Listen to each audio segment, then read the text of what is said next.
Bom, amados, domingo passado nós começamos falando de primícias. E como nós estamos também falando já há alguns meses que esse ano, 2024, é o ano de milagres. 24 é um ano de milagres. Quem crê nisso diz amém aí. Eu creio, viu? E como eu creio, 2024 é um ano de milagres. E nesse ano, aí que o negócio enganchou aqui, cortou, aí eu estou mudando o lugar, a posição aqui. Mas ficou horrível essa posição, vai voltar do jeito que era. Pronto. Ano de milagres. E eu me lembro que eu estava estudando um texto na Palavra de Deus. Eu ia trazer uma mensagem no cabo sobre as cadeiras, porque nós estamos lá com uma obra belíssima, e eu ia ministrar sobre levar pessoas para a igreja, trazer uma cadeira, essa coisa. E eu fui ler um texto que está em Lucas e está em Mateus, mas eu me deparei com um texto que também, e preferi falar no de Marcos. É um texto de um homem que ele é curado de uma paralisia por causa da fé de 4 amigos. São 4 amigos que levam esse homem até Jesus. E esse homem é curado. Porque a fé dos amigos é como uma oferta de primícia. Transborda. Ela alcança. É uma fé que transborda. Ela não beneficia a si. Ela estende aos outros. É uma fé que vai além do seu espaço, além dos seus 4 cantos, além do seu quadrado. É uma fé que é colocada em prática, mas os outros são abençoados. Os outros são beneficiados. É a fé que transborda. A fé da mãe pelo filho, da esposa pelo marido ímpio. O marido que tem uma fé pela sua casa, pela sua família, pela sua esposa. A fé de um amigo, a fé de um parente, a fé da igreja, a fé que transborda. Marcos, eu quero que você abra sua Bíblia, Evangelho de Marcos, capítulo de número 2. Evangelho de Marcos, capítulo de número 2. Diz assim: os que acharam, dá um glória a Deus aí para a gente lembrar que é pentecostal. Amém, sempre é bom lembrar disso. Marcos, capítulo de número 2. O texto começa assim: dias depois entrou Jesus de novo em Cafarnaum, e logo ocorreu que ele estava em casa. Evangelho de Marcos, capítulo 2. Muitos afluíram para ali, tantos que nem mesmo junto à porta se achava mais lugar. Ele anunciava-lhes a palavra. Nós vamos ler todos os demais versículos, mas eu quero só por enquanto olhar esse texto, porque começa dizendo assim: dias depois. Começa assim, dias depois. Depois de quê? O Evangelho de Marcos não narra muito a história da infância, do nascimento, nada. Ele já começa ali, João Batista já pregando o Evangelho de Marcos. Jesus já indo ser batizado. Então já aparece Jesus sendo batizado nas águas. Depois vem a tentação de Jesus no deserto. Aí Jesus vai para Galiléia, escolhe a Galiléia para morar, cidade de Cafarnaum. Na cidade de Cafarnaum ele chama alguns discípulos e começa milagres acontecendo. Ele cura uma pessoa doente em uma sinagoga, ele expulsa um demônio, ele cura a sogra de Pedro.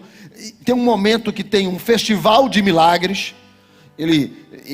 Muita gente é trazida até ele, enfermos, endemoniados, e ele faz uma cruzada evangelística ali, operando prodígios, sinais, maravilhas, até que a fama dele se espalha pela cidade.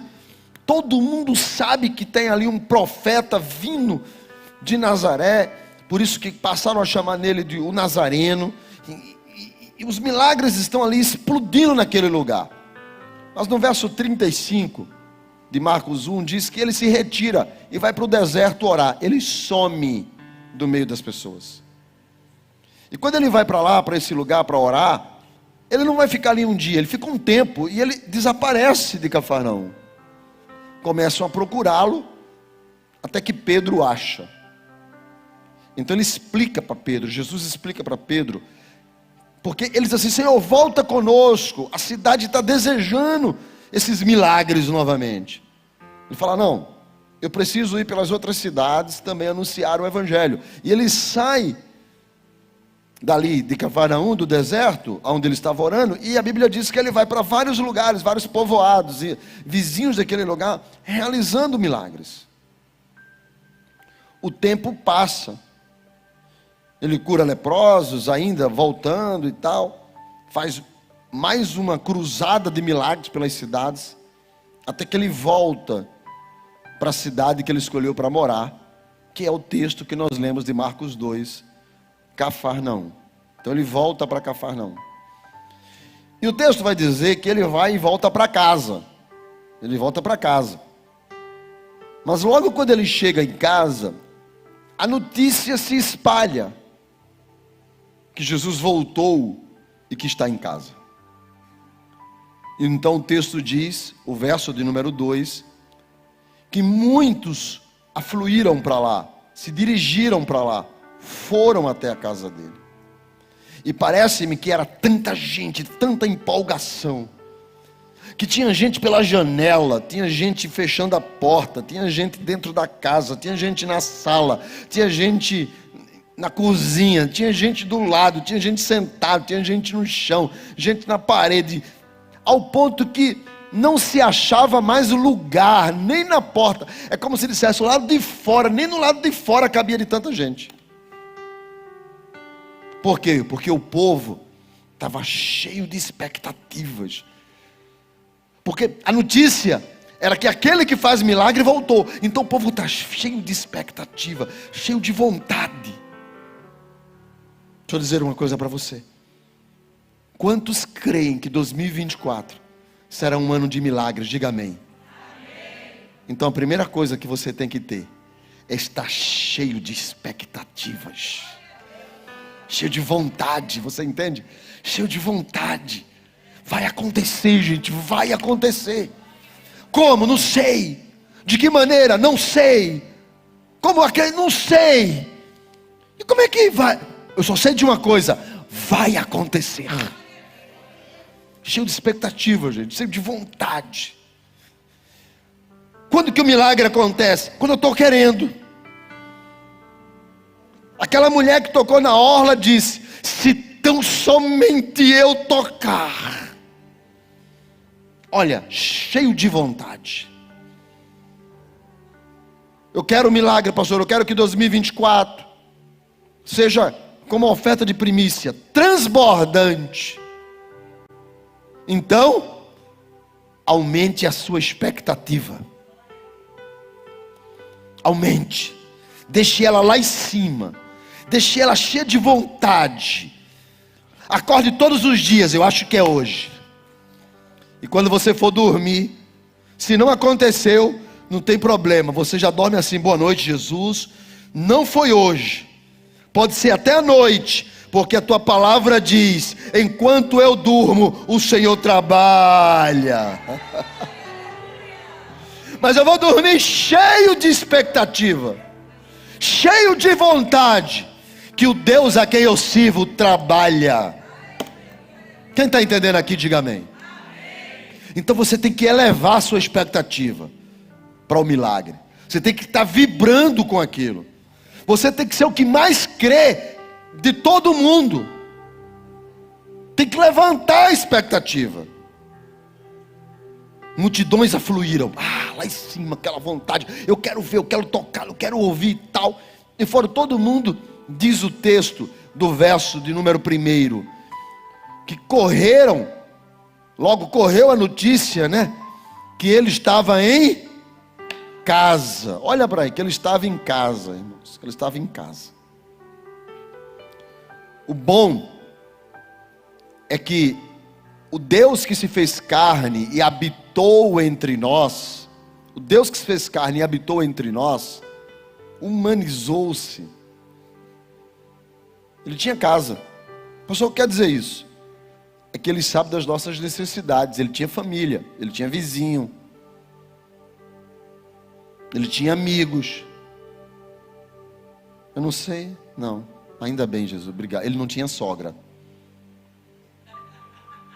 Não entenderam a piada, ok, deixa pra lá. Mas na verdade a minha esposa é sogra, é só piada mesmo. Porque eu, por exemplo, irmãos, não tem coisa mais preciosa do que sogra. A minha mesmo já morreu.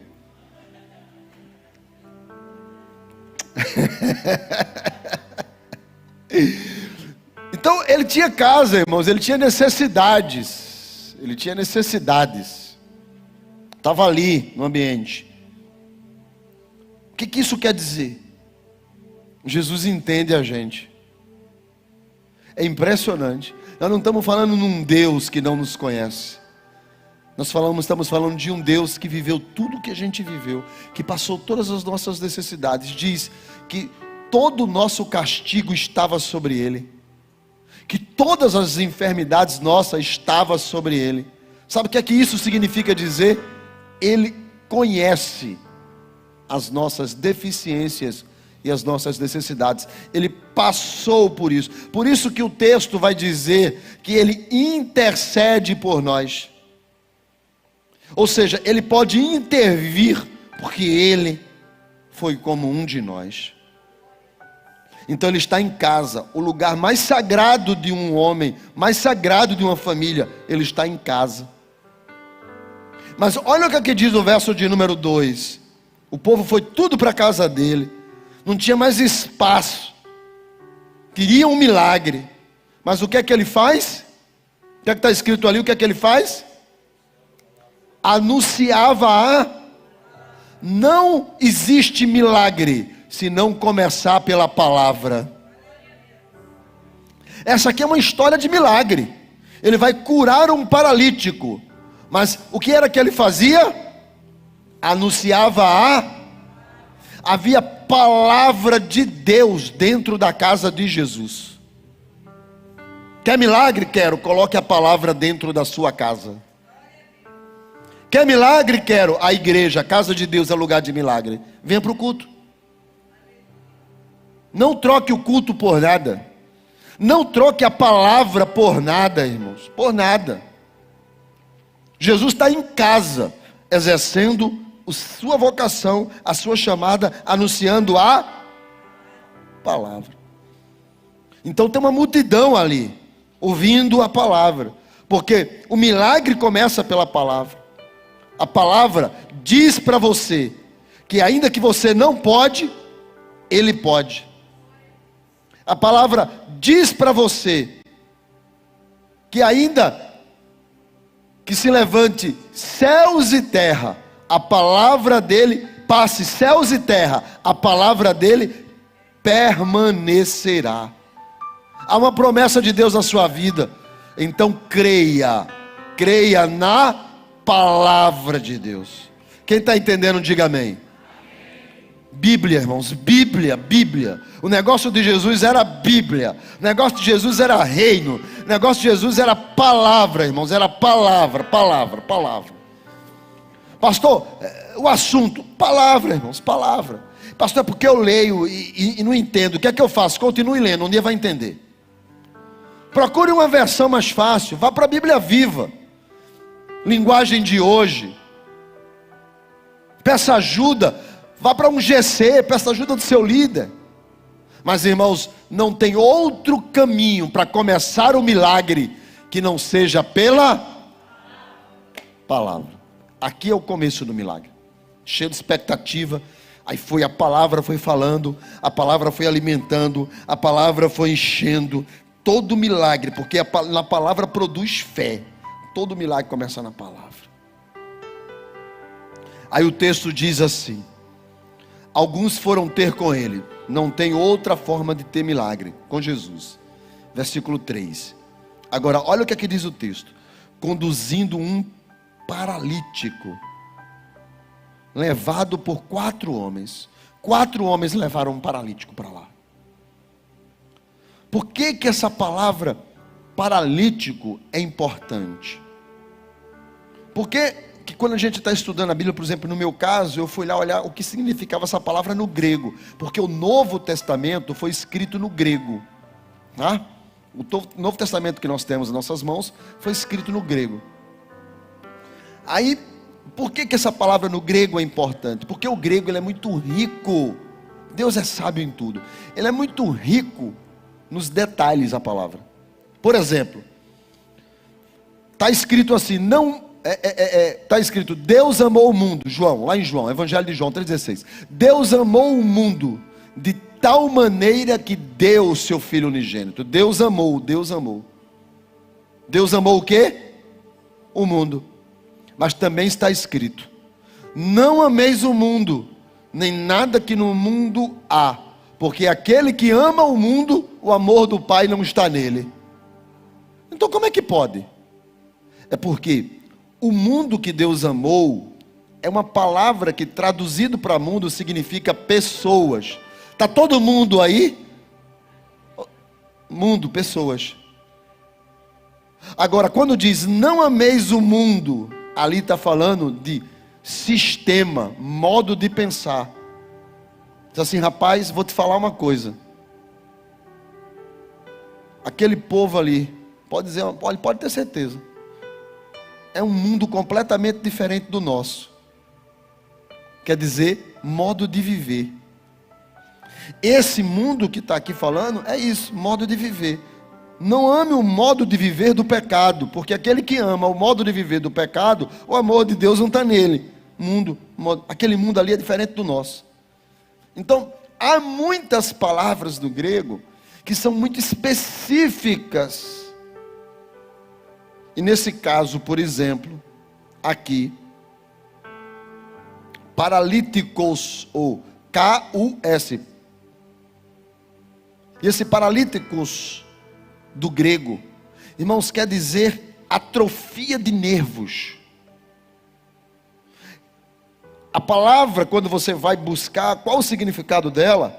Fala de deficiência de movimentos. Porque eles levaram um paralítico. Eles levaram quem? Um homem que era inválido das pernas, inválido dos braços, inválido dos membros, e que estava em um processo degenerativo de atrofia. Ele estava definhando, irmãos. Era uma paralisia progressiva. Era uma doença degenerativa, irmãos. Naquela época não se conhecia síndrome de Guillain-Barré. Não se conhecia a esclerose lateral amiotrófica. Não tinha-se conhecimento de poliomielite, é isso? A palavra? Poliomielite, que é paralisia infantil. Não tinha conhecimento disso, irmãos. Então, a ideia de paralíticos é esta do grego. É uma paralisia progressiva, uma atrofia, uma degeneração dos movimentos, dos músculos, dos braços. E a pessoa vai definhando, vai ficando completamente inválido. Ao ponto que ela deixa de falar. A língua de salivar, ela perde a sua capacidade de alimentação, de fala, de movimento. Então aquele homem já estava em um estado degenerativo, completamente incapaz. E o texto diz que ele foi conduzido, levado por 4 amigos. Ele estava incapaz de mover-se, de se cuidar, de se comunicar, de se alimentar. Jamais esse homem chegaria a Jesus se alguém não levasse ele. A mulher do fluxo foi, o leproso foi, Jairo foi, o centurião foi, mas este homem não tinha como ir. A condição de uma necessidade do milagre dele era tão grande, que ele estava impossibilitado de chegar à presença de Jesus. Tem gente que a situação de sua vida é tão degenerada, tão destruída, tão acabada, que ela não consegue ir a Jesus. Alguém tem que levar, porque ela não quer saber de evangelho, ela não quer saber de reino, ela não quer saber de Deus. Então ele foi conduzido, porque aqueles 4 homens ouviram falar de Jesus, ouviram falar de um Deus que cura, que realiza milagres, de um profeta que estava entre eles. Então eles podem ter pensado assim, eles podem ter pensado, cara, porque se era uma doença degenerativa, a ideia do paralíticos, se era uma doença degenerativa, então eu acredito que esse homem era uma pessoa normal antes de ser acometido da doença. Esses 4 amigos podiam ser colegas dele, tinha uma relação ali, e eles foram ouvindo seu amigo atrofiando, definhando, perdendo os movimentos, perdendo a fala, perdendo a capacidade de audição, perdendo a capacidade de pensamento, de raciocínio, as pernas inválidas. Ficou aquela coisa em cima de um leito, e o texto vai dizer no verso de número 4, que esse homem jazia, ou estava permanentemente fixo naquele lugar, onde ele jazia doente naquele leito. E leito aqui é uma palavra do grego chamado krabatos, que quer dizer que era uma esteira, uma maca, uma cama de acampamento, uma cama para uma pessoa estar ali, que era como se fosse uma lona com dois paus, onde você podia levar o cara de um canto para o outro. Era uma maca, e aquele era o lugar dele. Ele pode ter perdido os seus bens, tentando gastar para achar uma cura com algum curandeiro lá, e perdeu tudo. Incapaz, pobre, dependente e sem capacidade de compreender, porque a doença degenerativa também destrói a musculatura cerebral, e ele fica incapaz de compreender. Esse era o estado desse homem. Mas 4 amigos ouviram falar de Jesus, encheram-se de expectativas, e disseram: Deus pode mudar o quadro dele. E a fé desses homens transbordou. Deus pode mudar. Deus pode mudar. Irmãos, eu posso fazer um parênteses aqui na mensagem? Não tem nada a ver o assunto do que eu estou pregando, mas é dentro da mesma história. Eu posso, você se permite, sim ou não? Então eu vou fazer um hashtag para pensar. Esse cara teve 4 amigos que levaram ele a Jesus. Deixa eu fazer uma pergunta para você.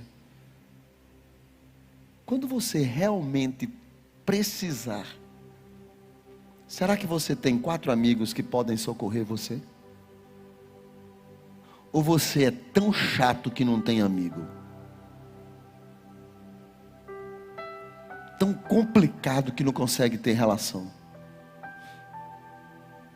Será que tua família te ajuda, ou até a tua família vai dizer: tá pagando?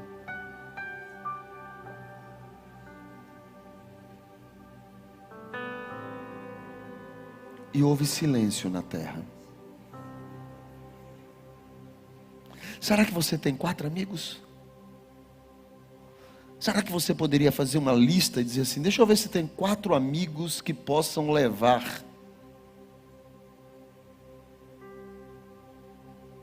o krabatos, que é o leito, que é a cesta, que é a maca? Será que tem? Ou vai ficar sozinho? Pensa nisso. Ainda dá tempo de mudar. Hashtag para pensar. Voltemos à mensagem. E esses 4 camaradas, cheios de expectativas, pegaram a maca. Para quem era o milagre? Para ele ou para o paralítico? Mas eles acreditavam que Deus podia. E eles 4 pegaram a maca, irmãos. E eu fico imaginando, eu não sei de onde para onde, mas eles queriam um milagre. Então eles se dispuseram a estar no meio da rua, carregando uma maca. Tem noção? Eles queriam tanto ver o milagre na vida do amigo, tanto, que eles saíram pelo meio da rua carregando uma maca. Quando a gente quer, a gente faz. Quando a gente não quer, a gente arruma uma desculpa. E eles queriam, então eles colocaram a mão na maca. Você está entendendo, sim ou não? Então pare de inventar desculpas. Pare de inventar desculpas. Se você quer, corra atrás. Se você quer, vá atrás. Se você sabe que Deus pode. Agora imagine os 4 andando com a maca no meio da rua. E alguém dizendo assim: oxê, trabalha no SAMU agora, é? Eu não estou nem aí para o que vão dizer. Eu quero. Eu quero. Você está entendendo, sim ou não? Podem falar o que quiserem falar. Podem me chamar de carregador de maca. Eu quero. Porque eu... Pastor, e por que o senhor quer? Porque eu sei quem pode. E eles pegaram a maca e conduziram o paralítico até Jesus. Mas olha o versículo de número 4. Não podendo aproximar-se,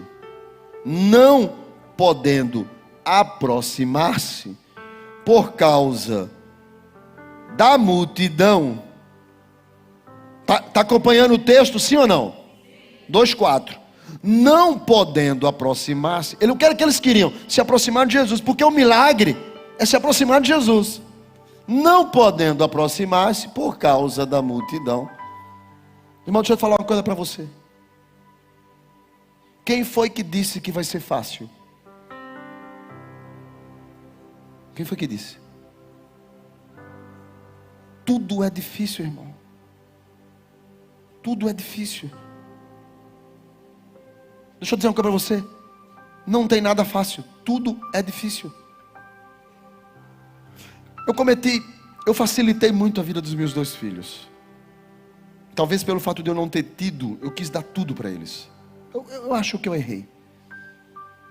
Eu era para ter botado eles carregando caixa logo cedo. Eu acho que eu errei. Nesse ponto, né? Nesse ponto. Para mostrar a dificuldade, você entende? Porque eu tenho uma história de superação. Eu posso hoje sentar num restaurante e comer. Mas por que eu valorizo isso? Porque eu e Leonor, quando nós nos casamos, eu passei fome, irmão. Fome mesmo, de faltar. Você sabe o que é você ir para o supermercado e só fazer feira para 5 dias? Como é que vai ser os outros 25? E você não sabe. Aí você ora, Deus diz assim: vá para a casa de fulano comer lá. Você vai para a casa dos outros para comer, irmãos. Eu sei o que é isso.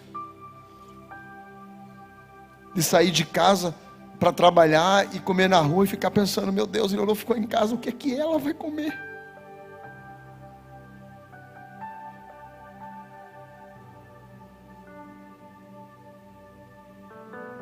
Não existe vitória, irmão, sem luta.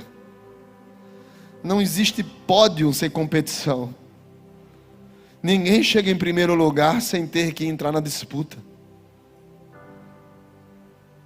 Não existe nada fácil. A questão é Você vai desistir? Você vai parar? Irmão, quando a gente está cansado, escute isso, a gente descansa, a gente não desiste. Quando a gente está parado, a gente tira quando a gente está cansado de correr, a gente tira o pé do acelerador, mas a gente não recua. Milagre é para quem não para de gritar. E vinha a multidão e disseram para Bartimeu: cala a boca. E diz o texto, quando mandaram ele se calar, diz o texto, mais ele gritava. Cala a boca, filho de Davi, tem misericórdia de mim. Cala a boca, filho de Davi, tem misericórdia de mim. Eu não já mandei tu calar a boca, filho de Davi. E quando mandaram ele se calar, diz o texto, e mais ele, não pare, não desista. Pastor, que eu estou tão cansado, esse casamento está me cansando, esse trabalho está me cansando, está me cansando. Relaxa, dá um tempo, tira o pé do acelerador, mas não volta atrás. Quem recebe essa palavra? Tinha uma multidão, gente, e não era um problema não, era uma multidão. Não era um cara atrapalhando não, era um monte de gente atrapalhando. Um monte de gente, porque tem hora que é uma pessoa atrapalhando, nesse caso aqui era um monte de gente atrapalhando. Os carregadores de maca. E alguém teve uma ideia. Na hora eu acho que pensa assim, como é que faz para a gente vai e tal. E eu acho que eles começaram ainda a ouvir a voz, porque havia aquele silêncio na casa, não tinha microfone. E eles ouviram lá dentro Jesus falar, ele está aí. Se ele está, o milagre é possível. E está aí, o milagre é possível. E alguém diz, mas e agora o que é que a gente faz? O texto diz, não dava nem para chegar perto. Então alguém teve uma ideia. Porque as casas do Oriente Médio, elas eram nessa época uma espécie de uns quadrados. O cara fazia 4 paredes, travava com umas madeiras, e ele fazia um eirado. O que quer dizer essa palavra que está ali? Eirado. Era um telhado de barro. Colocava as travas de madeira e fazia um barro com pedra. Colocava uma palha e fazia palha e barro. Quem é do interior sabe disso. E fazia uma palha com barro, com gravetos. E ele fazia mais ou menos de um côvado, 45, daqui para aqui. Ó, daqui para aqui. Era isso que era o telhado. 45, um côvado. Um negócio mais ou menos desse tamanho, de canto a canto, em cima das travas de madeira. Palha, gravetos, barro e pedra. Porque eles faziam uma escada pequenininha, porque eles colocavam sementes em cima para o sol secar a semente. E em tempo de muito calor, à noite, eles iam tomar chá em cima. Eirado. Então alguém disse, vamos para aquela escada. E a escada era pequenininha, ela não podia tomar muito espaço. A casa que tinha que tomar espaço, porque era só para uma pessoa subir. Então eles tiveram dificuldade na escada. Não é fácil, mas é possível. Então eles subiram a escada. Eu não sei quem foi os dois que ficaram atrás, porque normalmente as escadas eram íngremes. E eles tinham que subir uma maca, uma lona com 2 madeiras. Normalmente quem sobe uma escada levando o peso, quem fica atrás carrega maior peso. Sim ou não? Eu vou ser pastor nessa noite. Vira a pessoa que está do seu lado, olhe para ela e diga para ela: Deus te colocou para carregar a maca. Agora tu vai ficar atrás. Que é fortinho, é forte, aguenta. Aguenta a guerra, aguenta a guerra. Aí subiram, e os dois atrás, e os dois na frente, eles vão subindo. Chega lá em cima, é irado. 45, um côvado. E o texto diz: fizeram uma abertura. Irmão, como fizeram essa abertura eu não sei. Porque se eles estão com isso aqui, de barro, palha, pedra e madeira para cavar, quando eles foram de casa para lá carregando a maca, ninguém vai levar instrumento de trabalho, porque eles não esperavam isso, eles esperavam chegar lá e entrar na casa. Então as dificuldades acontecem, você nem espera, mas elas acontecem. E quando elas acontecerem, você tem que estar disposto para resolver.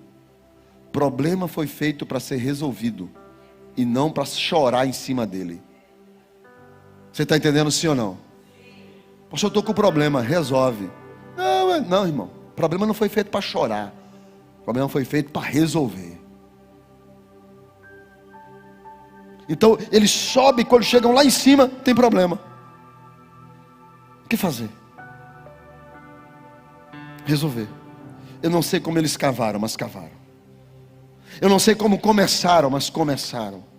Eu não sei se tinha uma panela no canto e ele pegou uma panela e ele começou a cavar. Eu não sei o que ele tinha para cavar. Eu não sei se eles tiraram a madeira de dentro da lona e usaram. Eu não sei, irmãos.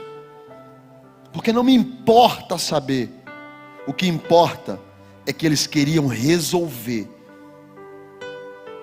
Eles queriam resolver. Agora, como é que se resolve? Olha o que é que diz o texto. Eles descobriram, ou seja, fizeram um buraco. Em que lugar? Em que lugar? Eles abriram no ponto correspondente aonde ele estava. Quem era o ele ali? Eles abriram o lugar exatamente aonde Jesus estava. Eles estavam com um problema, precisavam resolver. Mas eles resolveram o problema, abrindo onde Jesus estava. Deixa eu te dizer uma coisa. O teu milagre não vem de homem, o teu milagre vem de Deus. Você tem que cavar para achar exatamente aonde Jesus está. Quem está entendendo, diga amém. Não fica orando para achar que fulano vai resolver. Fulano não resolve, irmão. Não fica achando que a solução... Sabe, tem gente que coloca a expectativa do milagre no homem. Coloca a expectativa no milagre da voz que está falando.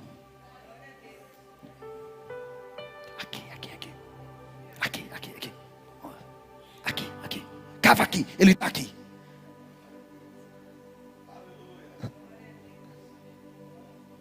Quem está entendendo? Sabe quem te cura? Jesus. Sabe quem resolve? Jesus. Sabe quem liberta? Jesus. Sabe quem salva? Jesus. Sabe quem transforma? Jesus. Sabe quem me abençoou? Jesus. Sabe quem me fez prosperar? Jesus. Sabe quem vai fazer na tua casa? Jesus. Sabe quem vai fazer na tua família? Jesus. Jesus. E eles cavaram, irmão, não perde tempo cavando sobre a expectativa do amigo, porque ele vai viajar e não vai nem lembrar de tu. Mas coloque a tua expectativa em Deus, coloque a tua expectativa em Cristo, coloque a tua expectativa naquele que quando fala, o inferno se cala. Você está entendendo? Coloque a tua expectativa em Jesus.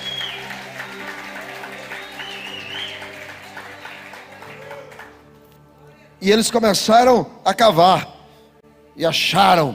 Fizeram uma abertura. Deixa eu dizer uma outra coisa. Olha o que é que diz o texto. baixaram o leito. Baixaram. Pastor, por que isso é importante? É porque não está escrito desceram, está escrito baixaram. Porque eles não largaram o cara. Imagine, o camarada todo troncho, perninha desse tamanho, membrozinho todo assim, todo derrubado. Se eles pegassem aquela maca, os 2 pau aqui com a lona, e descesse o camarada assim, o cara caía. Então eles não desceram, eles baixaram. Se eles baixaram uma maca, não foi um buraco, irmãos. Foi algo de quase 2 metros. E ninguém abre um buraco de 2 metros numa laje sem quem está embaixo não perceba. O camarada está cavando aqui, está caindo barro lá embaixo. Eu acho que tinha muita gente incomodado. Mas um texto não diz que Jesus estava. Porque Jesus já sabia o que estava lá em cima. Deus sabe que você está cavando. Pode incomodar os outros. O Senhor não se incomoda porque você está cavando. Por quê, pastor? Porque Ele quer fazer um milagre na sua vida. Está cavando lá. Está cavando. E eles cavando lá, fazendo um buraco. Jesus está aqui falando. Acho que alguém perguntou assim: será que o senhor não está percebendo que tem alguma coisa acontecendo no telhado da casa dele? Buraco, irmão, 2 metros. Para descer, para baixar. Aí baixa. O texto diz: fazendo uma abertura, baixaram o leito, aonde jazia, quer dizer, permanentemente, morto para sempre, estagnado, jazia, naquele lugar, naquela cama, naquele leito, um paralítico. O texto diz: quando desceram aquele paralítico, olha o que aqui diz o verso de número 5, vendo-lhes a fé. Quando desceu, vendo-lhes a fé, Jesus viu a fé daqueles 4 homens lá em cima, porque eles desceram o paralítico. Eu acho que eles ficaram: segura aí, pega aí, segura meu amigo, segura meu amigo. E alguém: opa, peraí, estou descendo aqui. E Jesus olhando, dizendo assim: esse pessoal faz coisa incrível para chegar à minha presença. Vendo-lhes a fé.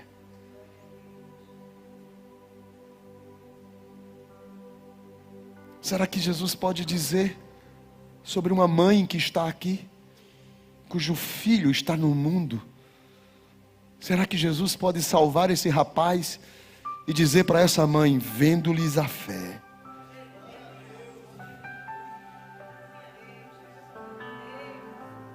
Será que Jesus pode abrir porta para alguém que está lá do outro lado do oceano, dizendo: pai, mãe, está tão difícil? Mas Jesus abrir uma porta extraordinária e olhar para esses pais e dizer: vendo-lhes a fé. Será que Ele pode restaurar um casamento que a mulher diz muitas vezes: não tem mais jeito, são 10 anos sofrendo com esse cidadão, mas ela diz assim: não, mas o Deus que eu creio muda.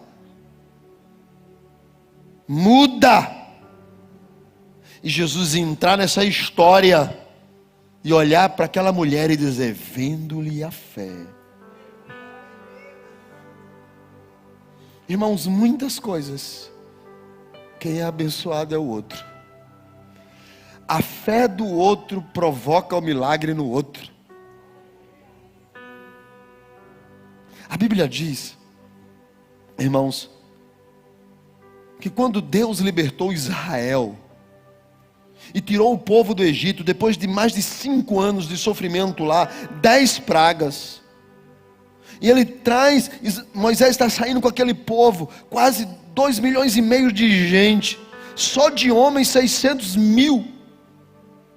A Bíblia diz 611 mil, acima de 21 anos, pronto para a guerra. E eles chegam diante do mar vermelho. Só que Faraó está atrás, e vem irado, e vai matar todo mundo. Então Êxodo, capítulo de número 14, versículo 11, diz assim: porque quando eles veem Faraó, com sangue nos olhos, querendo matar, eles dizem assim, olha só, disseram a Moisés: será que não havia sepulcros no Egito que nos tirasse de lá, para que morramos neste deserto? Por quê? Será que não tinha cova demais lá para a gente virar defunto no deserto? Ele diz: por que nos tratastes assim? Por que nos tirastes do Egito? Olha, os caras queriam continuar sofrendo como escravo. Olha o versículo seguinte: era tanto medo que esse povo tinha. Não é isso que nós dissemos lá no Egito: deixa-nos servir aos egípcios, queremos ser escravo aqui. Melhor é nos servir, é ficar lá como escravo, do que morrer. Tudo com medo. Sabiam que ia morrer naquele dia. Versículo seguinte: Moisés então olhou para eles. Deus não tinha falado com Moisés ainda nesse texto. Moisés está ouvindo o povo reclamar. Moisés está ouvindo o povo dizer que vão morrer. Moisés está ouvindo o povo culpar ele, dizendo assim: a gente vai morrer aqui. Aí Moisés diz: não temam. Todo mundo cale a boca e fique quieto. E veja que o Deus a quem vocês servem vai livrar vocês hoje. Uau! Nunca mais vocês vão ver Faraó. Só que quando Moisés disse isso, Deus ainda não havia falado com Moisés. Mas Moisés estava cheio de fé. Você está entendendo, sim ou não? Cheio de fé. Agora, veja o verso de número 21. Então Moisés estendeu a mão. Aí Deus já havia falado com ele, dentro para ele: o que é que tu tens nas mãos? Eu tenho um cajado. Então, levanta. Então Moisés estendeu a mão sobre o mar. E o Senhor soprou um forte vento naquela noite. O mar se retirou, se abriu. Se formou uma terra seca. E as águas foram divididas. Versículo seguinte: e o povo que estava sem fé, reclamando e pensando que ia morrer, está escrito: e os filhos de Israel entraram pelo meio do mar em terra seca. E as águas lhe foram qual um muro, à sua direita e à sua esquerda. Esses homens tinham fé? Não, mas andaram na terra seca, porque um homem teve fé. A sua fé vai transbordar. Você crê isso, sim ou não? A sua fé vai transbordar. Pastor, vai. E se a sua fé não transbordar, quem sabe você não é alvo da fé de alguém que vai transbordar em você.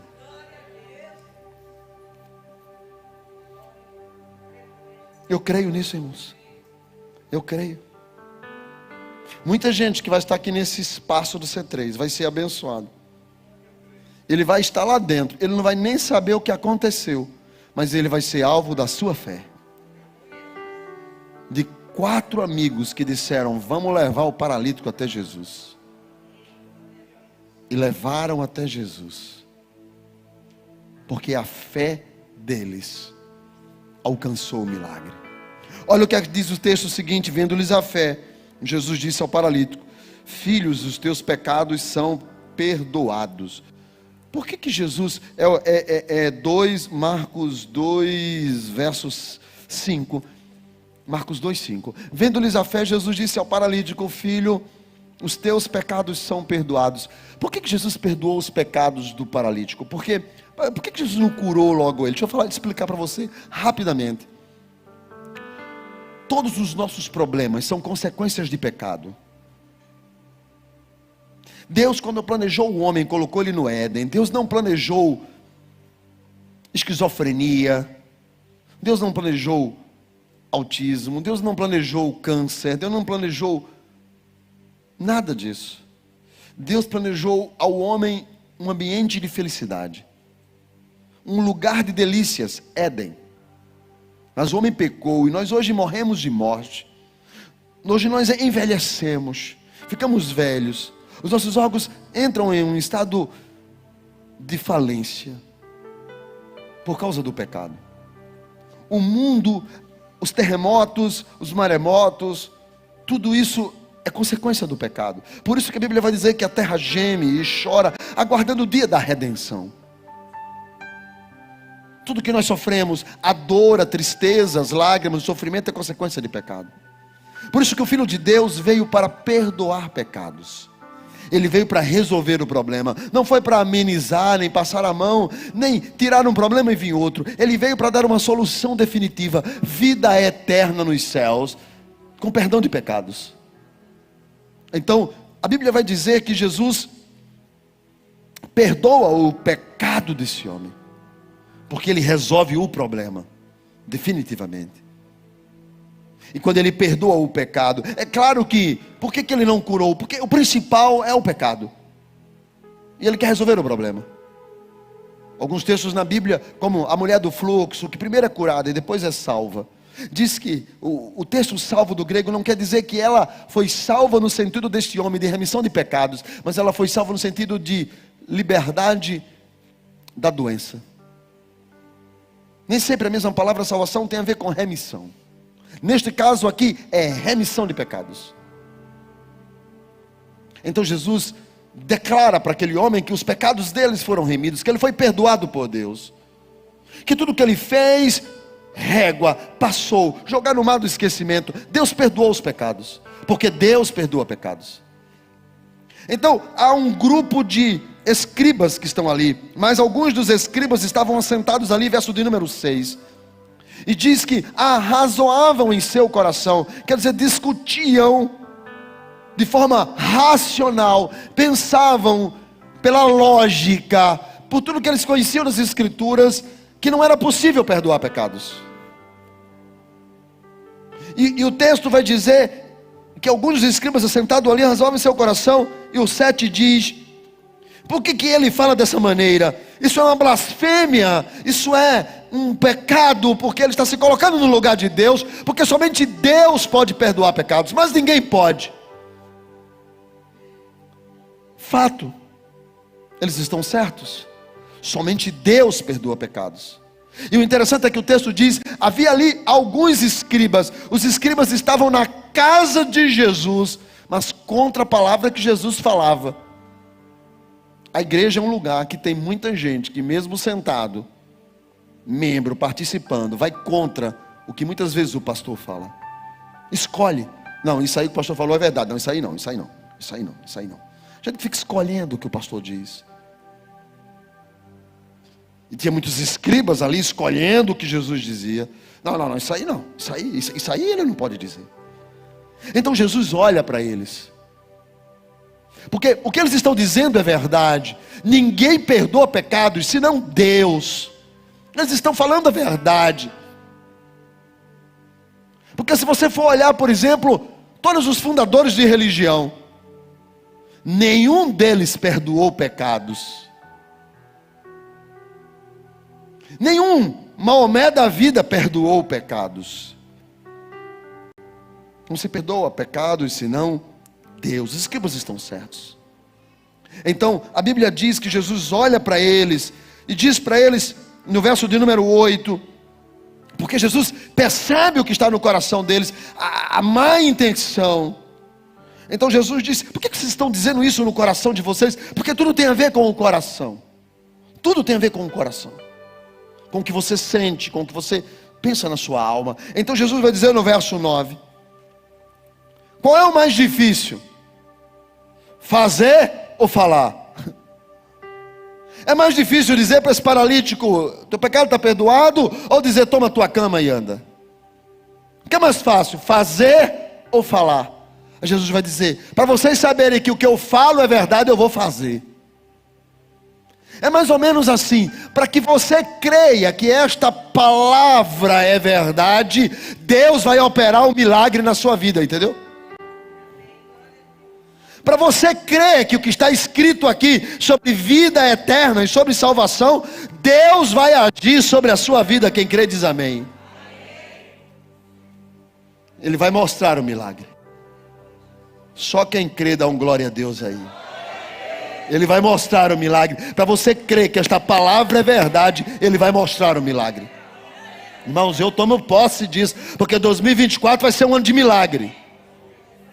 Jesus está dizendo: para não ficar só na teoria, vai para a prática. Vou mostrar o milagre. Então Jesus diz para aquele homem, no verso de número 11: eu te mando, levanta-te, toma o teu leito e vai para a tua casa. 3 coisas: levantar, tomar o leito e ir para casa. Porque a doença degenerativa, ela atinge não apenas o corpo, mas ela atinge a alma, ela atinge a razão, a sua capacidade de lógica, de discernir, de saber o endereço de casa. Jesus queria restaurar ele por completo. Então Jesus diz: eu te mando. Jesus poderia ter simplesmente dito: levanta. Precisava dizer: eu te mando. Sim ou não? Jesus poderia só fazer. Ainda bem que ele não fez nenhum gesto, não rodou, rodopiou, nada. Ele só usou o poder da palavra. E ele usou, e o termo diz: eu te mando. Por que que o texto diz eu te mando? Fiat, que não é a marca de carro, é a palavra criadora. Está em Gênesis, no capítulo 1 e 2. Quando disse Deus: haja, e tudo foi feito. O poder criador da palavra. Essa é uma expressão do latim, fiat. Então, quando ele diz eu te mando, é mais ou menos assim: a voz que disse haja, a voz que disse surja, a voz que determinou que a lua se detivesse em um canto e o sol no outro, a voz que soprou sobre o mar e ele se abriu, a voz que fechou a boca dos leões, a voz que fez com que o fogo não queimasse aqueles 3 rapazes, a voz criadora, aquela que fala aos montes, às montanhas, aos mares e aos oceanos, aquela que Jó diz que ele chama as estrelas pelo seu nome e elas ouvem a sua voz. Aquela voz ecoou naquele paralítico. Por causa da fé daqueles 4 homens, Deus entrou com a sua voz criadora. Mando eu, e obedece quem tem poder, quem tem juízo. Manda quem tem poder e obedece quem tem. E ele tem poder, então é melhor obedecer. Mando, determino, declaro, decreto, ordeno. E a síndrome de Guillain-Barré, e ela, e seja qual for a doença que estava ali, eu posso ver, eu posso conjecturar, eu posso só imaginar. Aquele homem está ali, e ele está ali no leito, e eu posso imaginar quando Jesus manda e diz: levanta-te. Jesus está falando à alma: não desista, não pare, não desanime, levanta-te. E agora ele diz: toma teu leito. Agora o corpo, eu posso só conjecturar. Aquele homem é pequenininho, ele está todo atrofiado, e aqui agora a mão começa a tomar jeito, porque ela recebeu uma voz, a voz de comando, dizendo: eu ordeno. E ela começa a se mover, e ela vai se estruturando, e ela vai se formando. E ele diz: levanta-te. E aquele homem, quando se levanta, agora todo estruturado, Jesus diz: o juízo, a consciência também. Retorne, vá para casa, ache o endereço. Você não está perdido, você está sob o comando da minha voz. E ele, homem, vai para casa. Posso imaginar os escribas, os teus inimigos, os opositores, os que não acreditam que o Deus a quem você serve é Deus, os que não acreditam que Jesus é poderoso para mudar a sua história, restaurar você por completo, os que não aceitam, os que não acreditam, os que estão esperando a tua derrota, os que estão esperando o teu fim, os que não sabem que tem alguém de fé orando por você. Estão ali, olhando. Eu posso imaginar o paralítico enrolando a maca. Alguém pisa, ele diz: por gentileza, tira o pé da maca.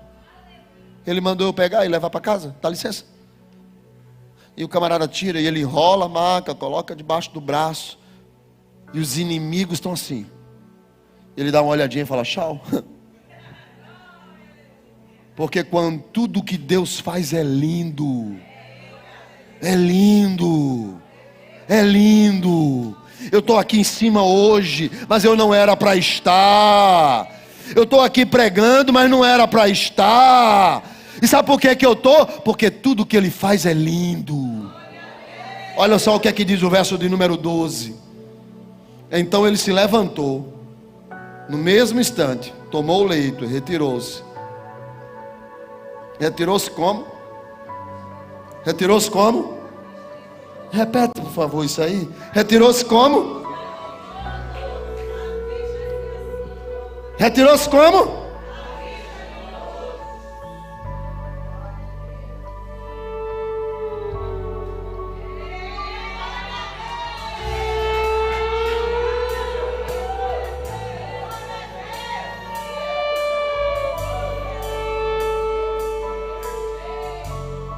E diz o texto: a ponto de se admirarem todos. Sabe o que é que todos fizeram? Uau! Lembram? Olha, e o que é que todos fizeram? Uau! E o texto diz: e começaram a dar glória a Deus, porque jamais viram coisas dessa natureza. Tudo que Deus faz é lindo! Fica de pé! Tudo que Ele faz é lindo. Tudo que Ele faz é perfeito. Tudo que Ele faz é maravilhoso. Eu creio nisso. Quem crê nisso? Quem crê nisso? Eu creio. 2024 será o ano de milagres. As minhas primícias vão romper. Eu vou ver Deus agir. Eu vou ver Deus agir. À vista de todos. À vista de todos. Eu creio. Yeshua. Nós cremos Yeshua. Nós cremos. Nós cremos Yeshua. Nós cremos. Eu tomo posse nesta noite. Quem toma posse dos milagres de Deus, levanta a mão e dá um glória.